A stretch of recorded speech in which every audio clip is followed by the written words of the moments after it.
Hi there guys, it's Joey, and today I'm going to be making a protection powder that came to me over the weekend, and there's a bit of a story behind it.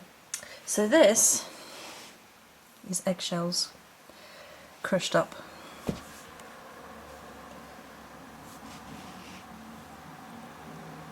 And I remember watching a video by BrewBNB,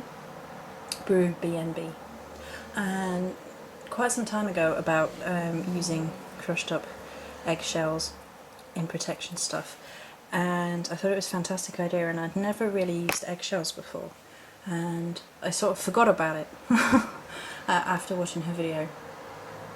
And over the last week or so, eggs have been popping up everywhere, and I was in the local veg shop and they had goose eggs for sale, and they're great big, like massive white ones, and I kept thinking I should get one, and I sort of talked myself out of it, like, what am I going to use that for? And then over the weekend it came to me what I'm going to use it for, and I actually over the weekend was like, I can do what they do at Ostara and dye them and then crush them up. And then BrewBNB had a video on using food colouring with flour magic, and I was like, I think we're on the same wavelength in a different kind of way. So these were actually had silver food colouring. I don't know how well it's coming out on the video. They have a very silvery shiny sort of sheen on them, and what is really pretty and interesting is the patterns that it left behind. Look at that. You can see the goddess and all sorts in these patterns. It's incredible, right? And that's the colour that, these are the shapes that the food dye has left on a plastic thing that the eggshell sat drying in over Beltane. And I just thought that was amazing. I think you can see at least 2 women, if not 3.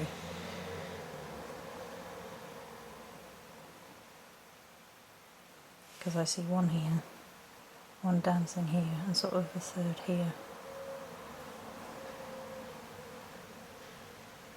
It's just incredible. Okay, so the first ingredient going into this new protection-y powder is going to be eggshells, and like I said, I watched a video by BrewBNB, and it started off the thought process for this mixture, and I actually mixed this up with rock salt so it was easier to start crushing it.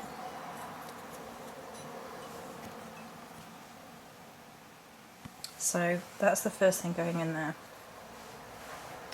and obviously rock salt has already gone in, so I'll just pop that there so you can hear the really noisy thing outside as a point of reference. Fantastic!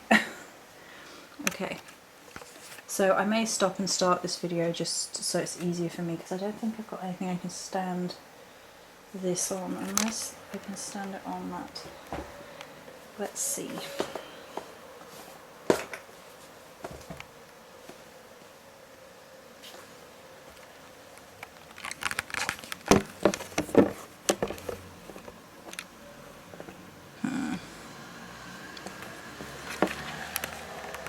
No, not really. Okay. So I'll tell you what I'm going to put in it as we go through and talk about why I've decided to do this. So initially I watched that video, and then eggs have been popping up everywhere, and I was thinking about this morning, thinking about like the protective nature of shell, because I usually just use eggs within sort of Ostara magic, new beginnings, that sort of thing. And they are really protective if you think about it. The shells of things, they protect my life. It's like a shield of effect. So that's the sort of protection powder I'm going to make. Just a different protection powder, just to change things up a bit.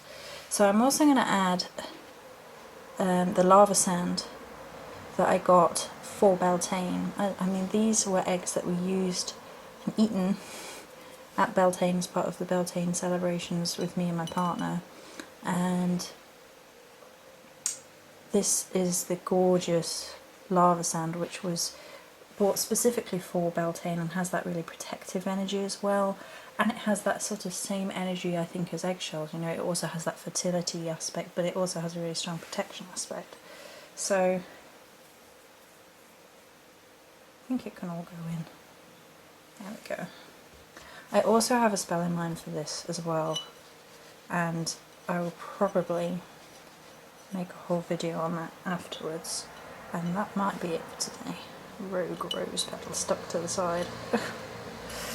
Okay, the next thing that's going to go in is going to be black volcanic sand, and I'm going to crush this off camera for a second, just crush it up a little bit and pop it in. And volcanic sand obviously is black sand, so it has the protective energies that black sand is renowned for. Everybody probably knows about black sand, being really strong and protective around the home and banishing negativity. But volcanic black sand has that extra fiery edge, that real strength, power, etc. A bit like dragon's blood does, for instance, is it empowers everything around it, I think, and adds a bit of bolster to it. So I'm just going to crush that a little bit off camera. And as you can see, that's gone in there. See how it's slightly lighter. And then I'm going to add a mixture of herbs which I've actually pre-crushed, but I'll show you which herbs are individually going in. And I've been working with these herbs a lot recently. So there's red sandalwood for clearing out negativity. It has a really sort of fiery aspect to it as well, I think, and it sort of is really punchy, like it's for commanding and compelling away negativity. So it's sort of a forceful thing. There's wormwood is going in as well, and I've discussed how I think wormwood works in the past, like a graveyard sort of out negativity. Rue, which is fantastic for curse removing and all that good stuff, and Angelica root, which is A, my favourite herb, B, empowers everything around it, and it's really great for protecting the home and protecting everything, to be honest, as far as I'm concerned, and that's what this looks like. I haven't gone completely crushy on this mixture because I don't want to. I don't want to be too crushed up. Is that all of it? One bit of sandalwood. Okay. So then we're going to give this a stir. The light in here is actually really weird.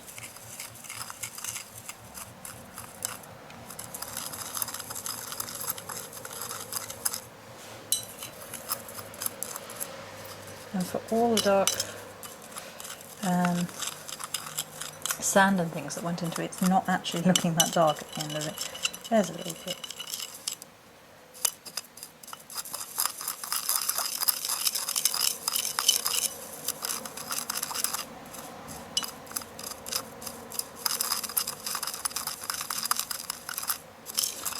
I'm stirring in anti-clockwise directions because it's for banishing negativity. I might do both because it's also for protection, to sort of invoke the protection aspect. So we'll do getting rid of negativity first and then go the other way for protection. And spirals.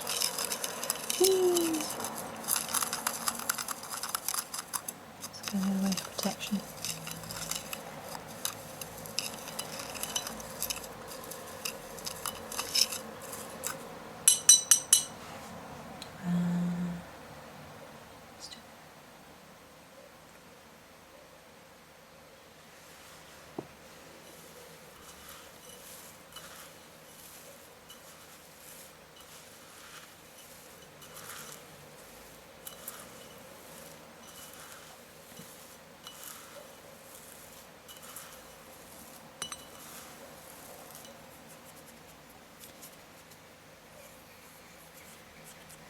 Okay, fab.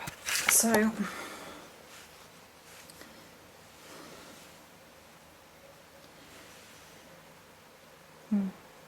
it really is a weird light going on in here.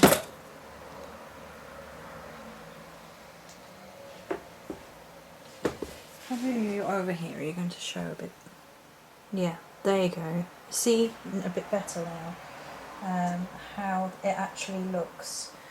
And I'm going to sit a blue apatite, I don't know how you pronounce it, apatite,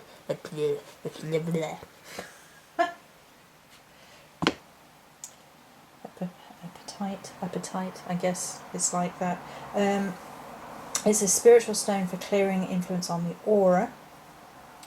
It also has a sort of dual action. It clears away confusion, apathy and negativity and stimulates knowledge, truth and positive energy. And it's also a stone of manifestation. And so it's really good for everything I want it for here. So it can imbue away. It's actually a really gorgeous finish. And this sort of is a powder that you can use around the home. In your sacred space, maybe in the corners, you could put it in lines in front of doorways, windows, around the house. You can sprinkle it around your altar, you can sprinkle it around yourself while you're casting a circle, or just without circle if you're so inclined. I tend to, because I tend to, so you know, it's personal choice and whatnot, but still. So I thought I would get that recorded. Many blessings.